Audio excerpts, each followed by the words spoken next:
అందరికీ నమస్కారం. వేదిక మీద ఉన్న వారికి, ఇక్కడికి వచ్చిన వాళ్ళందరికీ, నా ఫ్యాన్స్కి అందరికీ. ఫస్ట్ ఎవరితో స్టార్ట్ చేయాలి? శ్రీను గారితో స్టార్ట్ చేయాలి, కానీ శ్రీను గారి గురించి చాలా చెప్పాలి. ఉండరా, మాటలు మర్చిపోతాను. ఫస్ట్ ఈ సినిమాకి పనిచేసిన ప్రతి టెక్నీషియన్కి, ఎందుకంటే కొన్ని ప్లేసెస్లో చేసాం, వెరీ వెరీ రిస్కీ ప్లేసెస్.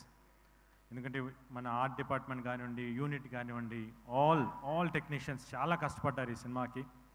వాళ్ళందరికీ థ్యాంక్స్ చెప్తున్నాను. ఎందుకంటే ఈరోజు సినిమా ఇంత బాగా అవుట్పుట్ బయటకు వచ్చిందంటే ఆల్ దేర్ హార్డ్ వర్కే. ఎందుకంటే స్క్రీన్ మీద మేము కనిపిస్తాం, కానీ వాళ్ళు బ్యాక్ ఎంత వర్క్ చేశారో నాకు తెలుసు. Thank you for all every one. The same time ఈ సినిమా మ్యూజిక్ డైరెక్టర్ చేతన్, తను ఫస్ట్ డైరెక్టర్ గారు చెప్పినప్పుడు అబ్బాయి మామూలుగా మన తెలుగు అబ్బాయి, వైజాగ్ కుర్రాడు, చాలా బాగా చేయాలి. RX100 చూసాను, చాలా బాగుండింది. డెఫినెట్గా సార్ అని చెప్పిన తన సౌండింగ్ వెరీ వెరీ యూనిక్గా ఉంది, చాలా కొత్తగా ఉంది. తన ఫస్ట్ సాంగ్ ఏదైతే మా మరాకన్ మగో విన్నానో, అప్పుడు సాంగ్ డైరెక్ట్గా వినిపించినప్పుడు, సార్ ఇది అంటే ఇంకో పేరు చెప్పకూడదు, బాగుంటుందేమో అంటే పెద్ద music director, India one of the పెద్ద మ్యూజిక్ డైరెక్టర్ లా కొట్టినట్టు ఉంది సార్ అని అన్నాను నేను. ఎక్స్ట్రాడినరీగా ఉంది సౌండింగ్ అనేది, అంతా బ్యాక్గ్రౌండ్ స్కోర్ కూడా ఇరగదీస్తే అట్టట్లా లేదు. Thank you Chetan. Definitely you going to reach a big heights. At the same time నా సినిమాటోగ్రాఫర్ గుహన్ గారు, ఆయన నాకు ఎప్పటి నుంచో తెలుసు, ఆయనతో వర్క్ చేయాలని ఎప్పటి నుంచో అనుకుంటా ఉన్నాను. బట్ ఈ సినిమాకు కుదిరింది. ఆయన ఫోటోగ్రఫీలో ఎంత లడ్డులాగా చూపిస్తారంటే, ఎంత అందంగా చూపిస్తారంటే, లొకేషన్స్ కానీ, హీరో కానీ, హీరోయిన్ కానీ. ఈ సినిమా వర్క్ చేసిన చాలా చాలా హ్యాపీగా ఉంది, ఎందుకంటే వెరీ కూల్ పర్సన్ సెట్లో, బట్ అవుట్పుట్ వచ్చేటప్పుడు ఎక్స్ట్రాడినరీ అవుట్పుట్ ఇచ్చారు sir. Thank you so much. At the same time నా ప్రొడ్యూసర్ ఇద్దరికి థ్యాంక్స్ చెప్తున్నాను, ఎందుకంటే ఈ సినిమా ఇంత బాగా రావడానికి కారణమయ్యారు. ది సేమ్ విశ్వప్రసాద్ గారు రావడం నాకు ఈ సినిమాకి చాలా పెద్ద ప్లస్ అయింది. Thank you so much sir. The same time Gopi Mohan ఈ సినిమాకి చేశాను. లక్ష్యం లౌక్యం దీనికి మళ్ళీ చేస్తున్నాడు. డెఫినెట్గా we are going to hit the same range of hit again. The same time ఈ సినిమాకి వర్క్ చేసిన ప్రతి ఆర్టిస్టులు నాతో వర్క్ చేసినప్పుడు నేను వాళ్ళకి సారీ చెప్పాలి, ఎందుకంటే వాళ్ళతో యాక్ట్ చేసేటప్పుడు నేను వాళ్ళని ఇబ్బంది పెట్టాను.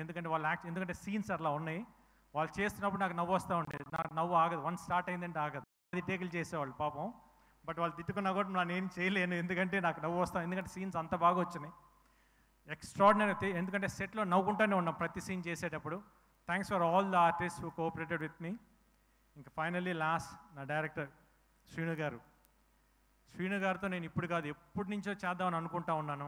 బట్ 2-3 years బ్యాక్ కుదిరింది. ఫస్ట్ ఒక ఫంక్షన్లో కలిసాం, అప్పుడు అడిగాను డెఫినెట్గా మళ్ళీ చేద్దాం సార్ అని చెప్పేసి.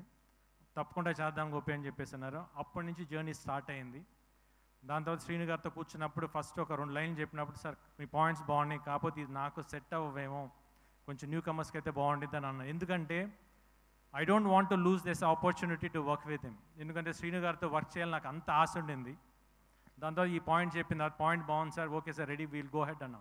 లేదు గోపి నా వర్క్ ఇప్పుడే స్టార్ట్ అయింది, ఎందుకంటే నా దగ్గర నుంచి ఎక్స్పెక్ట్ చేసేది మళ్ళీ నేను ఇవ్వాలి అది అని చెప్పేసి కసిగా 7 months కూర్చొని, నేను మాకు ఒక 7 months గ్యాప్ గోపి అని చెప్పి మొత్తం పర్ఫెక్ట్ స్క్రిప్ట్ చేసుకొని వచ్చారు. చెప్పినప్పుడు నవ్వుతూనే ఉన్నాను చెప్పినప్పుడు. అట్ ది సేమ్ టైం ఆయనతో వర్క్ చేసేటప్పుడు ఎలా అనిపించిందంటే, నేను ఇంతకుముందు శ్రీను గారి సినిమాలు అన్నీ చూశాను. ఎప్పుడైతే ఆయనతో ట్రావెల్ చేశానో అప్పుడు అనిపించింది నాకు, యాజ్ ఇట్ ఈస్ ఈయన ట్రేడ్ మార్క్ ప్రతి ఆర్టిస్ట్లో కనిపిస్తుంది. నేను సెట్లో వెళ్ళిన 2 రోజులు నేను ఫస్ట్ కొంచెం కష్టంగా అనిపించింది. తర్వాత ఆయన చేస్తుంటే ప్రతిసారి వచ్చి యాక్ట్ చేసి చూపిస్తారు, నేను నవ్వుకుంటే పక్కకి వెళ్ళిపోయామండి. ఎందుకంటే అది అంటే నాకే నవ్వు వస్తుంది, అంత బాగుంది. ఇంకోసారి సార్ ఇంకో 4 సార్లు చేయి చూపించాను. యాజ్ ఇట్ ఈస్ ఆయన కాపీ కొట్టేశాను, ఎందుకంటే అంత బాగా పర్ఫామ్ చేస్తారు. ఎందుకంటే ఆయన timing is very unique timing. ఆ పాజెస్ కానివ్వండి, మాట చెప్పి అంటాం, ఎక్స్ట్రాడినరీగా ఉంటాయి. ఎందుకంటే ఆయన జర్నీ నేను అంత బాగా ఎంజాయ్ చేశాను. అంటే ఒక పర్సనల్గా అంటే డైరెక్టర్ పక్కన పెట్టి ఒక బ్రదర్గా ఫీల్ అయ్యాను.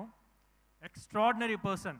అంటే ఒక ఆర్టిస్ట్ని ఎంత కంఫర్ట్ జోన్లోకి తీసుకురావాలి, తీసుకొచ్చి తనకు కావాల్సిన అంత పర్ఫెక్ట్గా తీసుకుంటారు. Thank you so much sir. డెఫినెట్గా నేను చాలా సినిమాలు చేశాను, ఇంత కంఫర్ట్ నేను ఎక్కడ చూశాను, బట్ స్టిల్ మీ దగ్గర చాలా ఎక్కువ కంఫర్ట్ అయ్యాను. At the same time very unique person అండి ఆయన. బేసిక్లీ అంటే సెట్లో నేను ఏ రోజైతే ఆయనతో ఫస్ట్ డే కూర్చున్నాను, ఈ రోజు దాకా, నిన్న నైట్ దాకా కంటిన్యూస్గా సినిమా మీద వర్క్ చేస్తున్నారు. Not even a single minute divert అవ్వలేదు. అంటే ఇట్లా అంటే ఉంటారు డైరెక్టర్స్, బట్ ఇట్లాంటి డైరెక్టర్స్ నేను ఎందుకు ఇన్ని రోజులు చేయలేదని నేను చాలా రోజులు బాధపడ్డాను. బట్ ఇప్పుడు నాకు ఈ ఆపర్చునిటీ వచ్చింది. డెఫినెట్గా చెప్తున్నాను, ఈరోజు ఈ సినిమా రేపు దసరా అక్టోబర్ 11 రిలీజ్ అవబోతుంది. థియేటర్లో కూర్చున్న ప్రతి ఒక్కరూ నవ్వు ఆగదు, మీకు చెప్తున్నాను. యాక్షన్గా ఉండి నవ్వు కానీ కామెడీ ఎక్స్ట్రాడినరీగా వచ్చింది. You people are going to enjoy.